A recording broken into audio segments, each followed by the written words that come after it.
Old buddy, old pal. Happy full moon in Cancer. We out here, still doing this. Happy first reading of the whole new freaking year. Happy first full moon to start it off. I needed a break from the last new moon.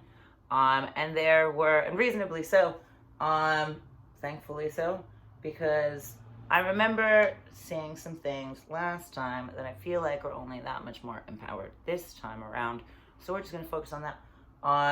Full moon is in Cancer. That starting off this kind of season with something that's so water intensive and something that relates to heat so well, I feel like very literally is a sudden adjustment or lack of adjustment, almost like for some reason people believe that it's easier to boil cold water, and it's actually not. It's actually easier to boil water that's already warm. Who would have thunk? And I feel like we can be very potent in emotions because of that. It's like almost like not even just like quick to react, but like I don't know, just like so fully invested in the totality of your reality. Maybe this is a sensory overwhelm. Maybe this is like a whole new sensory input. Okay, let's continue. Directly facing across from that, directly opposing that, is Pluto and Mercury in Capricorn and Venus in Aquarius. This Pluto and Venus and Mercury situation is very much like in perfect line, sort of streaming ideas to each other. Be mindful that Mercury being in retrograde, I feel like, is the mischievio of that conversation. And maybe it's not even mischievio like trying to undermine or trying to trick, but trying to undermine and sort of second guessing or like sowing doubt, I suppose. That's not necessarily always true. Depends on what you do with that heat, because that is, again, very in line with the sun. Venus, Saturn, and Pluto are also something to pay attention to. Because Venus and Saturn are both in Aquarius, but they're also very much, again, in this like very aligned conversation. We're learning new pieces of the puzzle, we're putting them together, we're finding new ways of seeing light and finding new ways of feeling whole and compassion and what have you. And for a lot of us, that was a lot of exhaustion this last new moon, or this whole, fucking cycle. And you know how much expenditure that we pull out. So this is post that learning and what we can continue to do with it. However, happy Gregorian New Year. I also feel like that, and Gregorian New Year doesn't really mean that much. This is leading up to February, March, which is going to be the Lunar New Year and the Astrological New Year. And so there's some missteps that occur from now to then, and how we learn how to really hone in and make adjustments on how we're going to resow the experiences that we want to have and the pleasures that we want to have and the balance that we want to have moving forward. It's very much a time, last part's winter, it's, the darkest time of year. There was like a year around this time where we didn't have sunlight for over a month. I want to say it was like 45 days or something. But in those times, you can either find full peace or go stark mad. And I feel like that can be a lot more playful than we really are giving it credit for. We have such a whole half of this conversation, really, we've cultivated, but it is going to fuel all of the retrogrades. It is going to fuel the other half of the reflection of this conversation entirely. And that is a very dynamic experience. Okay, I digress. We'll pull cards before I ramble my face off. Yeah, so with that, we're going to pull some cards and we're going to see what's up for the first full moon of this Gregorian New Year.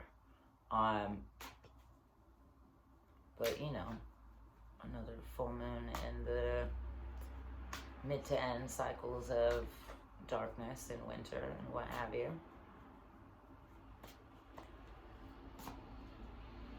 It's really not a beginning, and I feel like that makes it a difficult adjustment too for people. However,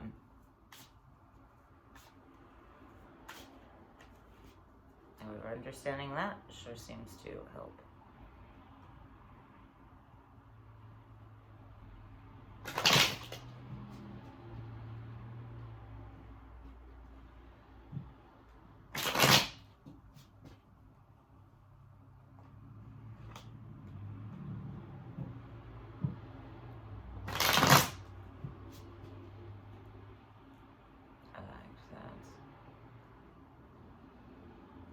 Okay. Party on where you are. Just breathe with me. Be open to the experience. I'll do the whole thing. Much like you're sitting across from me and like we're doing this together, and there are cards in between us. Sit down. We're gonna take 3 deep breaths together. I guess you don't have to sit. You could just be very straight standing. But notice how your body feels. Straighten it out a little bit so that you're not hunching, and that you have the biggest breath possible, and that your body is available to anything that it will come through. What you'll do with your hands is just have them sort of hover in front of you, as if there's cards right here.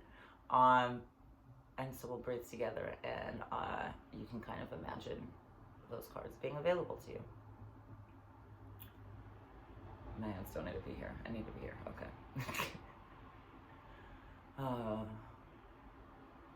Take a deep breath in. And exhale. Take a deep breath in.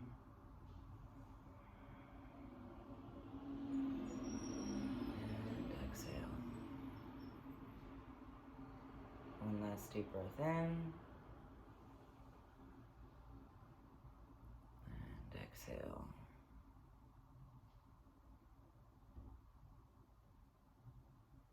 That's weird.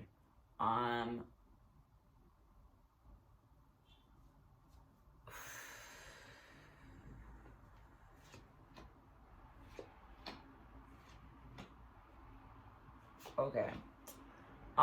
There was a floating, there was a drifting, and that can feel a little panicky. But it doesn't have to. You know, like the whole lazy river thing.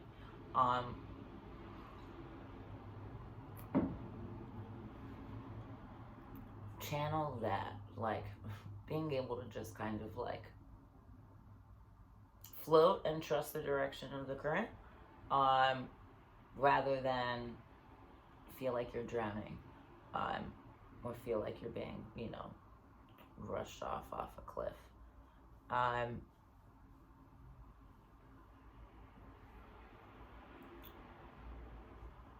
That can be when we are not aware of the currents, or we are not aware of the winds of our thoughts and the ways that lead us and the ways that can carry us, or the currents of our patterns, the currents of our habits, the currents of are ways of processing thought. If we are unaware of how we naturally process those things, then we don't necessarily have the user's manual, I suppose, and we can't really customize from there. I mean, shit. There's some people that'll figure it out for sure. But when you have that information, like if we knew the directions of currents, we would be able to calculate, like, cool, I can chill here and I'll end up here. Or, like, I can put my little kayak here and I'll end up here. Comfortably, calmly, sort of a proper preparation situation. Proper preparation prevents poor performance.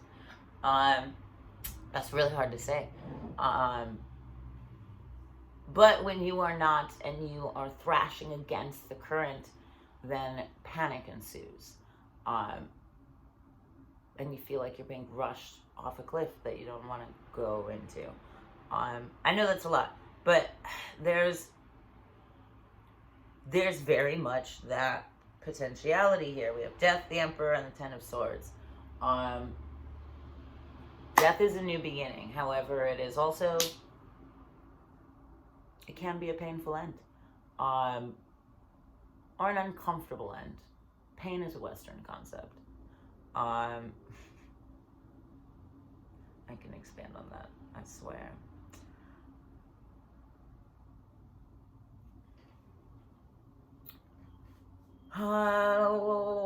Death is 13, which also delineates to a 4, which is ultimately a lot more stability in memory and in history and ancestral connection, I suppose, than perhaps at first glance. And that's very much at first glance. You know, people think pain, they think loss, they think torture, and it is actually such a new and beautiful and rewarding and refreshing energy.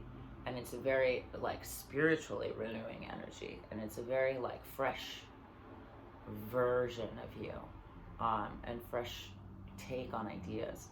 Death card kicks ass. It is creation from impossibility. It is ultimate possibility. What a great note to start on. However, it does absolutely cut some shit down. It cuts some ties. It cuts through time, really, in such a clean way. And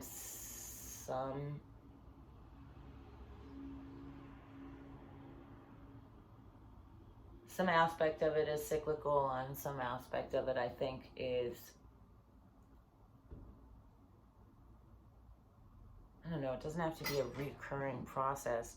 That can be an inversion as well. I don't know. Maybe it comes for all forms, in many forms. I mean, that's kind of the beautiful thing about death, is it sort of explodes and obliterates at all costs.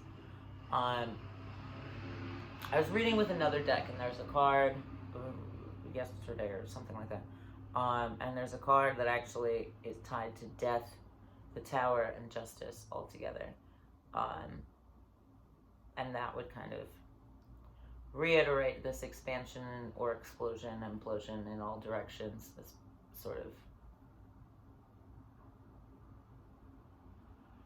making possible all of the impossible, but all at once, and it is a really intense energy. However, I am very intense, so I feel like that'll help.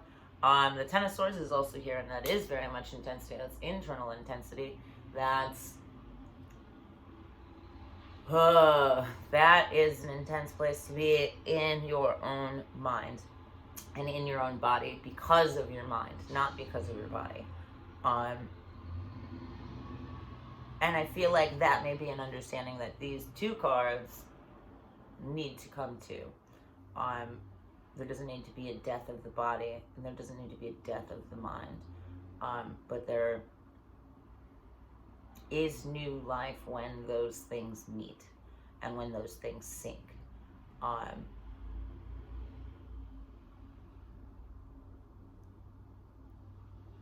mean, in a very layman's terms way, what that can mean is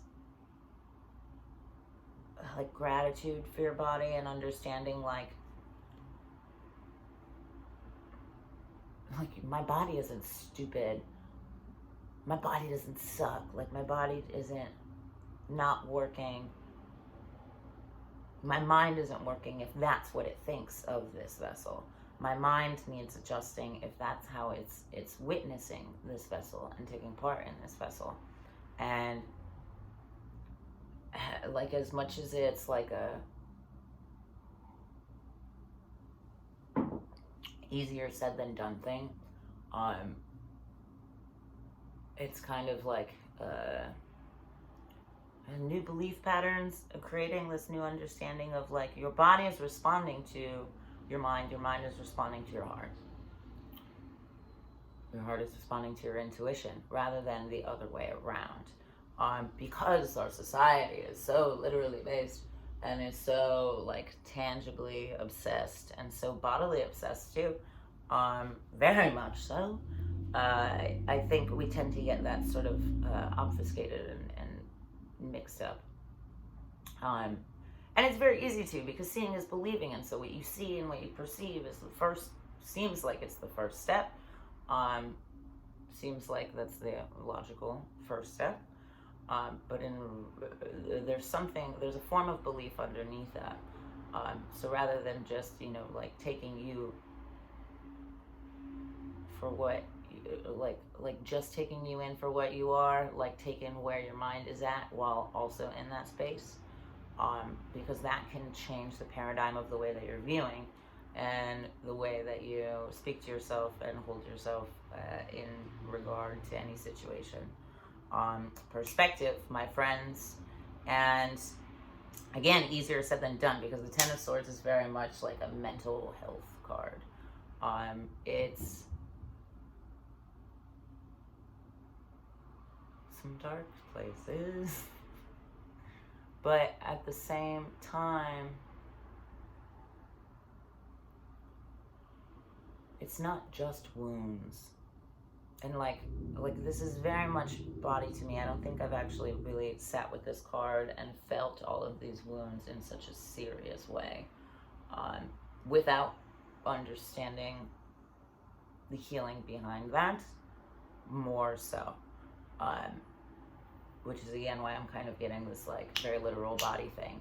And it's like, you are not your wounds, but this energy is very much like, I am my wounds and deserving of these wounds, and that this is why I am the way that I am, because of, again, reverse processes, because my body before my mind and my heart and my intuition, rather than my body as a product of my mind and my heart and my intuition, not that those things are a product of my body.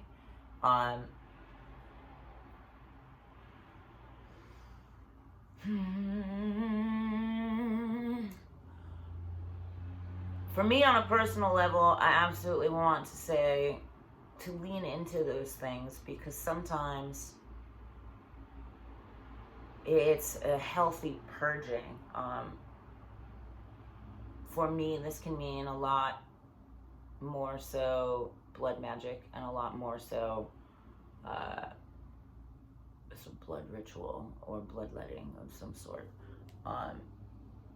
But there's safe ways to do that, and that is not for everybody, and blood magic is very powerful, so not really for the faint of heart or the faint in general. But all of that aside, this is a very cerebral nature, and it is a very dreamlike nature, therefore impossibility, which also leads me to believe, like, in what ways do we create nightmare in our waking life for ourselves?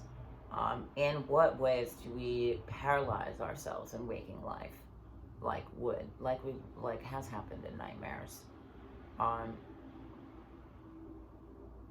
And the things that we're afraid of, if it were death, if it were power, aren't looking at you. Like, that attention isn't directed on this card. If anything, it's trying to walk away from that and maybe perhaps lead you in a different direction, away from that pain. Ironic, considering that may be the thing that we're afraid of. Who would we be if not for all our pain, really? And so much, really, so much and so much more so. But I have absolutely shared that frame of thought with many people that I have experienced in my life. That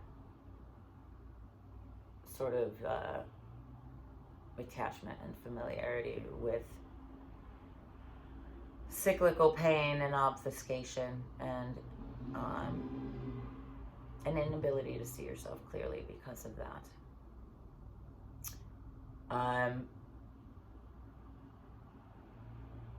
However, all roads lead to home, and all roads lead to whole. Pick a thing and follow it. Like, for all of the intensity that can and overwhelm or what have you, it can feel like, okay, but where do I start?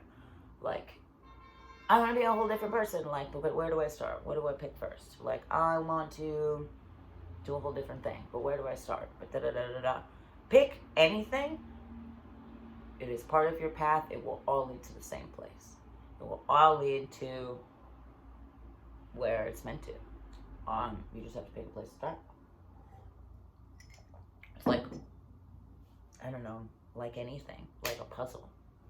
Where do you start? You know, you could start fucking anywhere. Framing a canvas, where do I start? I mean, you start in the center, but you can start on any side. You can start on any side and from any angle, ultimately.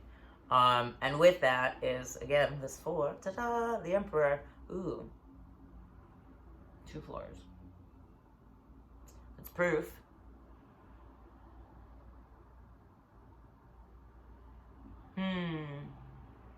That's the proof, really. This reiteration of 4 is more stability, almost like you're creating goalposts around whatever it is, that creative endeavors, what have you, growths. The inability to pick a path for not knowing whether or not it's the right path, despite them all leading to the same place, as I just said, is also for a lack of faith and a lack of belief in self or in circumstance. And I mean, it's not a bad thing. Sometimes it's hard to believe in crazy possibilities. I think there's many things that we would never have imagined for ourselves that left us pleasantly surprised. But these 4s, I think, are proof that not only are you moving forward, not only is it possible for you to move forward in full integrity of the self, beyond the limits of the body, but it is also a motion forward, a momentum forward that exists because of past memory, history, ancestry, memory, experience, etc., etc. And that's maybe the, like, brighter way of looking at, like, I would be nothing without these wounds. And I joke this all the time, but, like, maybe I'd be really boring if it weren't for many life experiences. I joke that I would be a Claire instead of a Blair, which makes me laugh. No hard feelings to any Claires, but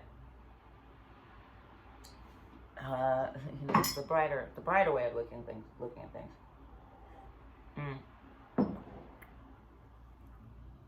The Emperor is offering you a chance to see the world as you want to see it, to experience the world as you dream of experiencing it.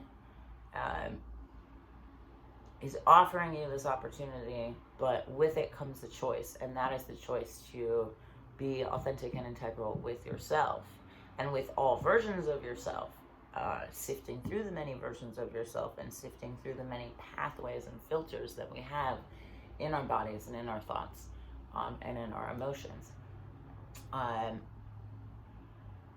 Actually, funnily enough, now that I say that, like we'll think something and it goes through filters before you say it. That's why you can think something and be like, I shouldn't say that here right now. at this moment in this setting or what have you. But the body and its energy also processes energy in such a way that there are multiple breath locks. Like, I mean, it cycles through chakras, it cycles through breath locks, it cycles through many a thing. And understand that you also can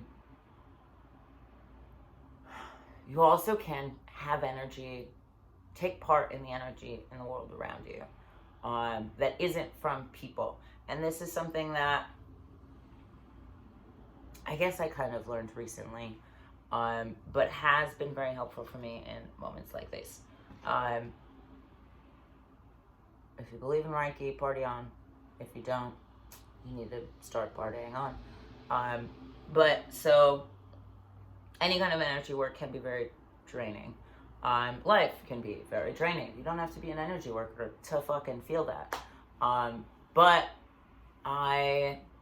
rather than it be like, you know, recharging from this place or that place, or you know, expending my own energy, recharging myself or what have you, like burning the candle at two ends,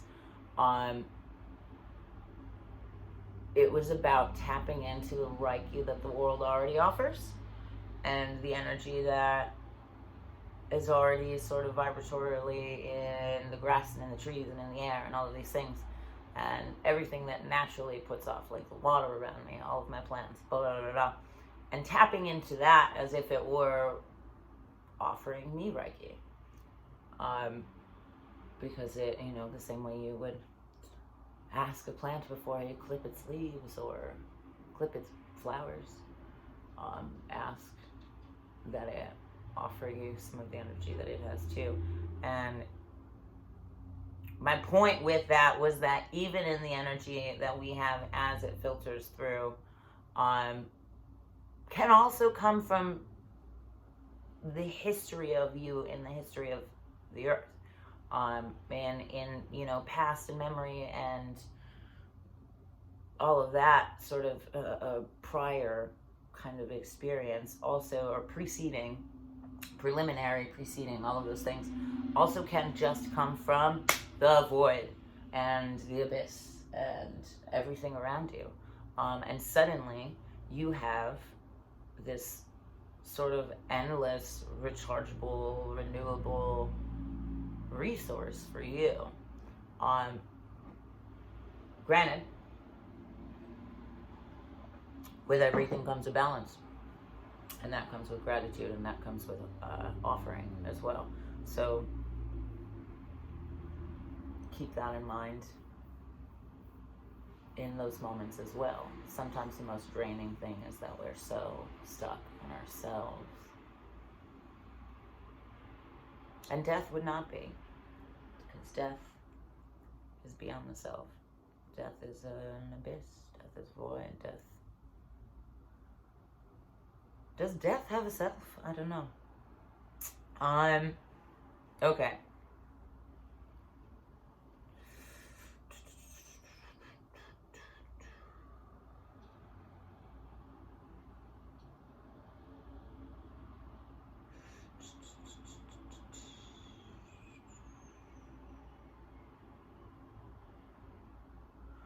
The King of Wands is the bottom of the deck, which is, I mean, absolutely all of that intensity, all of that fire, and what we're going to freaking do with it. The King of Wands wields it mindfully. He is a ruler of creation, but beyond that, this isn't always just active. He also a ruler of stability in that sense. That's interesting. That kind of reminds me of what my hands were doing in the beginning, which was kind of like going into flow and like really waiting in the flow. You can have both. You don't have to burn yourself at both ends. You can just have both and use that wisely. Yeah. He's also surrounded in 4. And also, rather than a dream place, or rather than the stars, he's the only one that's grounded on solid, tangible, bright, growing earth without an abyss of possibility underneath him. The stars are above him. The stars are woven throughout his surroundings. The stars are what paints his walls. The stars are his ceiling. But the stars are not his ground.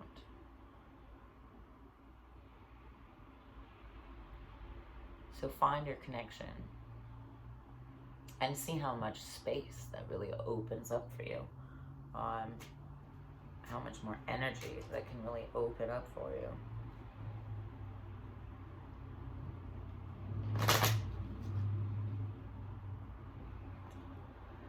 And you know, where we feel like we don't have time or we don't have what have you, attention span or motivation, is because we're wasting that energy on something that does not reciprocate that kind of joy or wholeness. You know, there's things that don't make us feel tired. Do more of those.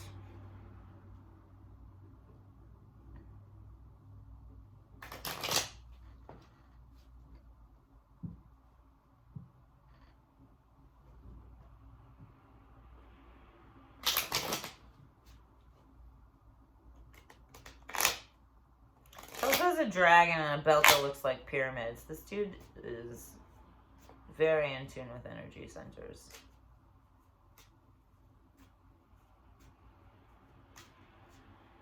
And he's created dimension in his reality. And depth in his reality that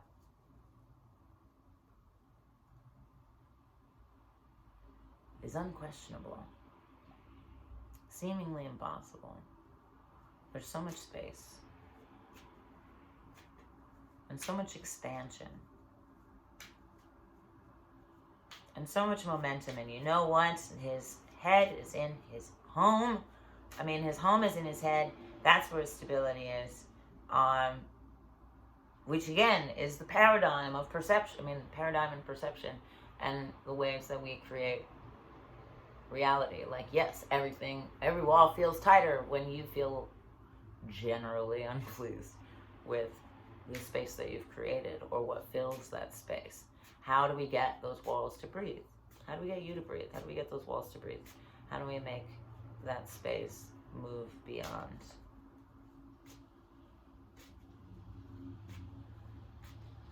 Ooh, yes. How?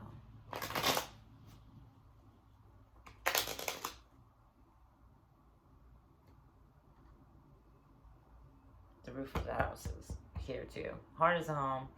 This is the strength. This is the integrity. This is the nourishment, the well of emotions.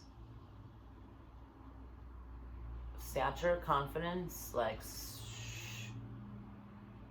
and it's not just your solar plexus or your throat chakra. There is a churning in between those things that filters through the ego as well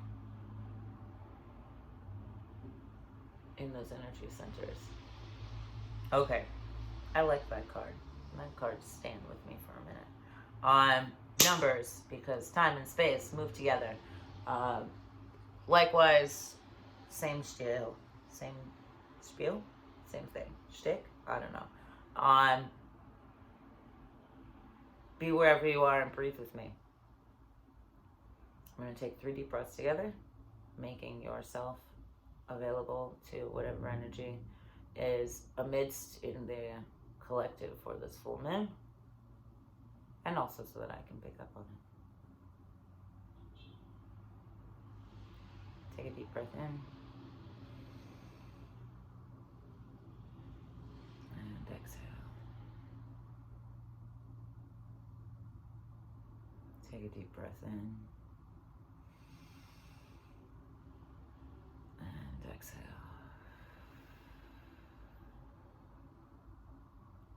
Take a deep breath in and exhale.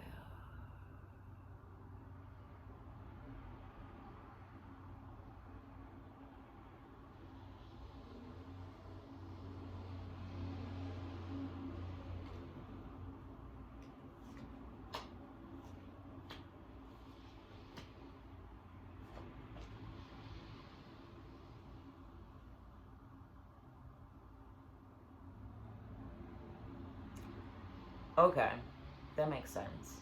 Um, when we were breathing, my fingers kind of really wanted to kind of recede into my palm again, which would be a sort of ruler, principle, spiritual energy, an atmospheric, an in-betweener energy, sort of the viscous substance that binds us. Wants to go back home, wants to go back to center. And that's not a person, place, or thing other than a version of yourself at a time where you were calmer, in a place that could have been anywhere if it felt that way. Or it was more about the feeling than it was the place. Wants to go back to roots, wants to go back to love, wants to go back to whole and originality, go back to when things were sure and simple in a lot of ways. But that doesn't look any one way for anybody. Like for some people that's like, oh, when I was 7 years old and lived in this house with a white picket fence. For me, it does not look like that. But I do know what it feels like, and it feels like when I feel fully in my skin. And it feels like when I feel not disquieted with mirrors. Like it's just such a pure reflection. And it's not that, you just have this childlike nature because you have no worries, but it is that you have excitement and that there's a new sort of freedom and creativity in places that have felt safe. So wherever that is, whatever that feels like, wherever that has been, try and find that for yourself in your body and in your mind again.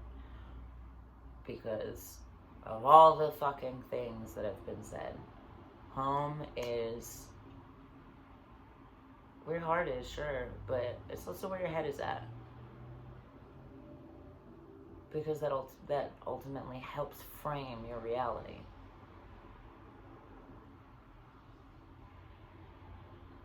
All of that to say, 8 of Hearts is the bottom of the deck, which is very much like heart center of all of those things. That is that place, that is that thing that, I mean, in other situations, it's been like, what is the one thing that you've always loved to do? Or like, what is that one thing that you're really passionate about? What is it that makes you excited to learn? What is it that makes you excited to grow? It's not just safety. There is challenge there. There's a happy medium.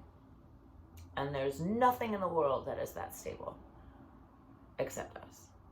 So take the time to really hone in on some skills to be able to mitigate that kind of unpredictability that will be persistently coming at you.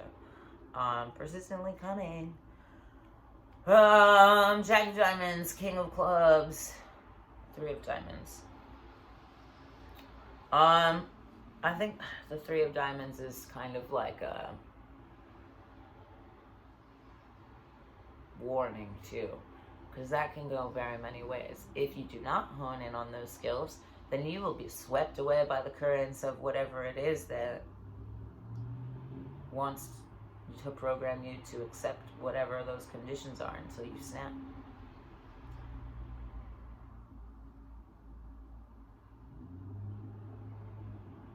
And it's such a solid 3 too. If this is a 3 of Earth, then this is what you get, and you will never get 4. Make it work. And that is not safe or sane or stabilizing. That is not compassionate. That is not looking out for your heart or your mind. Or anything, really. House with 3 walls. And that's also such a small reality. And what is it like when you break the fourth wall? Is when the actor realizes that it's more than a show, and the audience realizes that it's more than a show. That's what we need to do. Break that fourth wall. Become aware of that fourth wall. So aware, in fact, that it's broken and rebuilt for your own story. And that's why they do it so much in like Netflix stuff now. It's like relatable or whatever.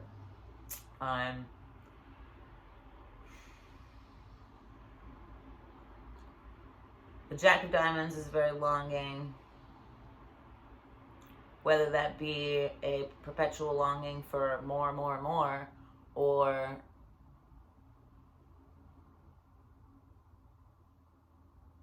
whatever form that comes in.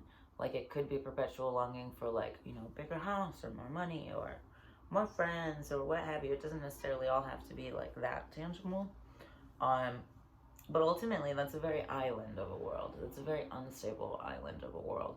And so fragile in that any sense of more longing could wash you away.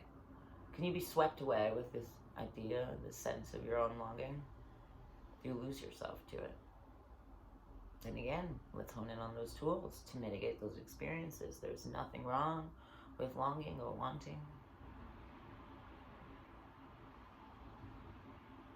But if you want something so much outside of yourself that you lose yourself, what is there to want? And if the one thing to want then is yourself, but you've already well past the point of lost it, it may feel like something you'll never get back. But you know, never speak in absolutes. The King of Wands, I feel like, is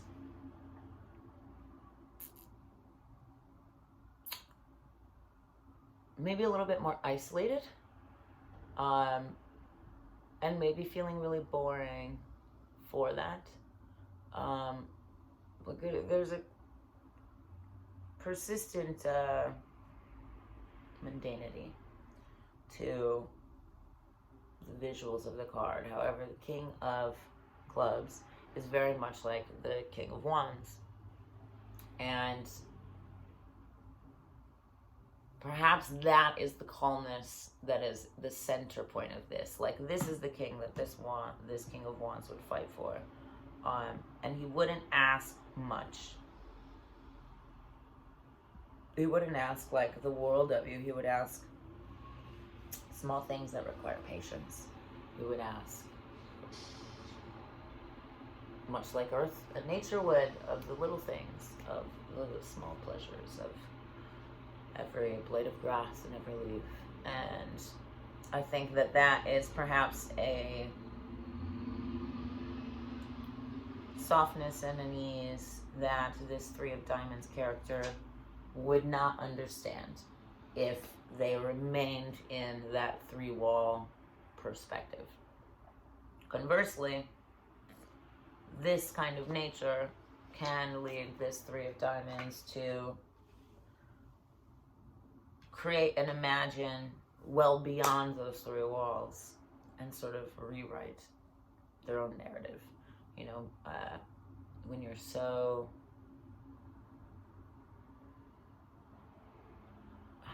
like at peace with yourself, then oftentimes you find yourself more inspired or more creative or more able to write or what have you. And all of those things fuel a different narrative of a more potent, with potential kind of reality. And ultimately, that's what we need to see more of. Too often, I think, movies and stuff like that are sort of meant to desensitize us to the idea of possibility or that being possible or what have you, whatever particular thing. And that's kind of the fake out. And that's kind of the you getting swept into the current of not believing in yourself or what have you. The way a lot of people talk about Jesus, the way a lot of people talk about the Matrix, and like when that first came out like years ago, people were like, "Oh, that's so wild, I'm not into sci-fi," and now everybody is like, "No, that's just reality, dude." Try and conjure up that kind of visceral reality that really binds you to both who you are and what it is, and where it is you want to be in life moving forward. Okay. I feel like I've reiterated the same point a couple of times now. But yeah, learn how to calm down, learn how to psych yourself up, learn how to channel your frustrations and rages, and learn how to make something productive with them, and learn how to calm your shit down when you need to too. Because we're going to be in for some interesting steps. Okay. With that being said, party on. Love you a long time. Enjoy the moon in all of its fullness. And I don't know. Happy New Year. Quote unquote. Happy Gregorian New Year. And yeah, I don't know. Take care. Shit's weird. Party on.